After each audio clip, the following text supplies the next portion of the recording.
Hello everyone, this is Sujeet Kumar Jha और इस lecture video में हम लोग क्वेश्चन नंबर 141 को डिस्कस करने जा रहे हैं। देखिए इस क्वेश्चन में ऑथर क्या कहना चाहते हैं। A horizontal plane support a plank with a bar of mass m placed on it and attach by a light elastic non deformed cord of length L0 और जो कि अटैच है पॉइंट O से। The coefficient of friction between the bar and the plank equal to K. The plank is slowly shifted to the right until the bar starts sliding over it. It occurred at the moment when the cord deviates from the vertical by an angle theta. Theta का value दिया हुआ है 30 degree.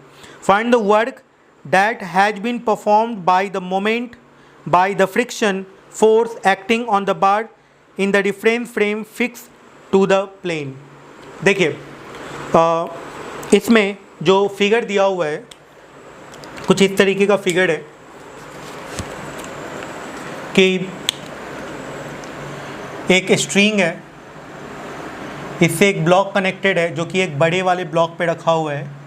इसको जब खींचा जाता है तो ऊपर वाले ब्लॉक पे फ्रिक्शन आगे की डायरेक्शन में लगेगा और इस फ्रिक्शन के कारण, और ये जो स्ट्रिंग है ना, ये जो आप स्ट्रिंग देख रहे हैं, ठीक है, ये जो स्ट्रिंग देख रहे हैं आप, ये इलास्टिक स्ट्रिंग है। ये जो स्ट्रिंग देख रहे हैं इसको मैं ब्लू पेन कलर से बना देता हूँ। ये जो स्ट्रिंग देख रहे हैं ये एक इलास्टिक स्ट्रिंग है, ठीक है।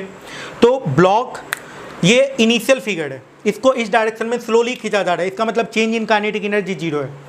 तो इन फाइनल फिगर जो बनेगा इसका ये रहा और यहाँ पे ब्लॉक आ गया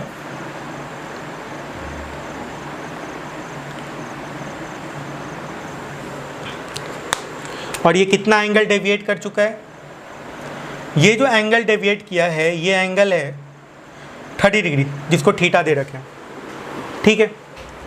तो इसमें यदि इलॉन्गेशन x आया होगा तो kx का वैल्यू, इस kx फोर्स इस डायरेक्शन में लग रहा होगा, ओके, kx इस डायरेक्शन में लग रहा होगा तो ये वाला जो वैल्यू होगा वो क्या हो जाएगा, kx cos थीटा, और ये जो वैल्यू होगा वो kx साइन थीटा, ठीक है।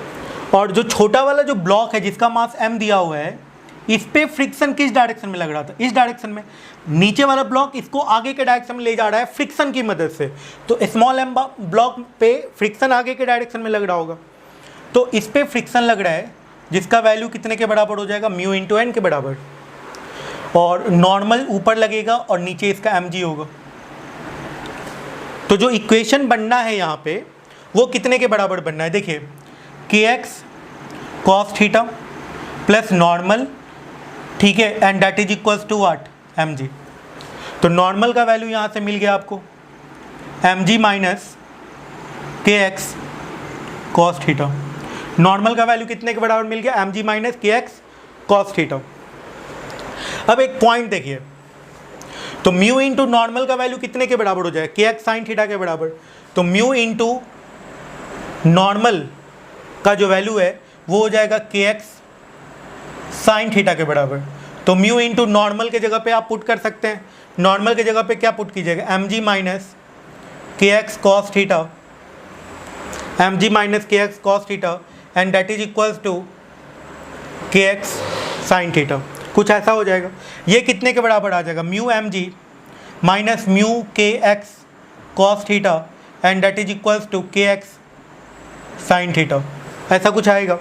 ये कितने के बराबर आ जाएगा, म्यू mg यहाँ से कॉमन यहाँ से इधर आ गया और ये इस तरफ गया तो kx कॉमन आ गया और बच क्या गया, देखिए sign theta plus mu cos theta. Mu क्या है, कॉफिशिएंट ऑफ फ्रिक्शन है, बाद में जो बुक में दिया हुआ है वो हम पुट कर देंगे, लेकिन फिलहाल के लिए म्यू जो है कॉफिशिएंट ऑफ फ्रिक्शन है। तो kx का वैल्यू आपको मिल गया, kx का वैल्यू कितने के बराबर मिल गया बताइए, kx का वैल्यू मिल गया mu mg by sine theta plus mu cos theta के बराबर। ये kx का वैल्यू मिल गया। एक और पॉइंट, एक और इम्पॉर्टेंट पॉइंट देखिएगा, ये जो kx का वैल्यू है ये भी आपको, x का जो वैल्यू है ये भी आपको मिल जाएगा। ये कितना दिया हुआ था, ये जो लेंथ है ये दिया हुआ है L0 और ये कितना है L0 प्लस एक्स, और ये एंगल कितना है थीटा।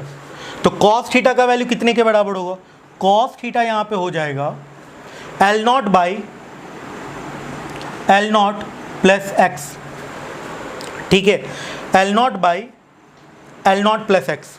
तो यहाँ से x का वैल्यू मिल गया, x का कितना वैल्यू हो जाएगा, देखिए L naught sec theta minus L naught, तो L naught common, sec theta minus 1, ये आ गया x का वैल्यू, ठीक है। तो एनर्जी जो स्टोर्ड होगा, जो ये वर्क करेगा, ये जो फ्रिक्शन वर्क करेगा, देखिए फ्रिक्शन के द्वारा इन दोनों ब्लॉक पर जो वर्क हो रहा है वो जीरो है, ठीक है, क्योंकि फ्रिक्शन के कारण इन दोनों के बीच में कोई रिलेटिव मोशन नहीं है, फ्रिक्शन के कारण इन दोनों में कोई डिस्प्लेसमेंट नहीं हो रहा है, रिलेटिव डिस्प्लेसमेंट नहीं हो रहा है। तो जो फ्रिक्शन वर्क कर रहा है that completely stored in the deformational energy, elastic potential energy of this elastic string, ठीक है। तो यहाँ पे जो वर्क होगा, work done by friction, that will be stored in terms of elastic potential energy, and elastic potential energy is equals to half kx squared, ठीक है। आपने x कैलकुलेट कर रखा है, kx कैलकुलेट कर रखा है, पुट कर दीजिए, आंसर कैलकुलेट कर लीजिए। हाफ k के जगह पे क्या पुट कीजिए, kx के जगह पे क्या पुट कीजिएगा, म्यू एम जी बाई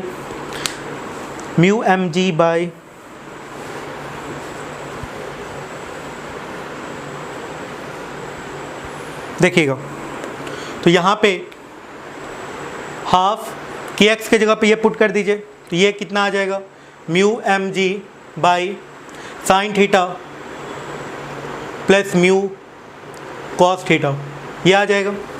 और x के जगह पे क्या आ जाएगा, L naught sec theta minus 1, L naught sec theta minus 1, ये आ गया। फाइनल वर्क डन, अब इस क्वेश्चन में जो है ना सभी का वैल्यू दे रखे हैं, ठीक है।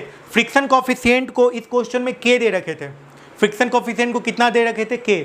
तो जो इसका आंसर जो आएगा, यदि उस फॉर्म में लिखिएगा तो यहाँ पे म्यू के जगह पे क्या लिख दीजिएगा, k लिख दीजिएगा, वैल्यू जो दिया हुआ है पुट कर दीजिएगा और फाइनल रिजल्ट निकाल लीजिएगा। मैंने एक फार्मूला एक तरीके से डिराइव कर दिया है। Thank you.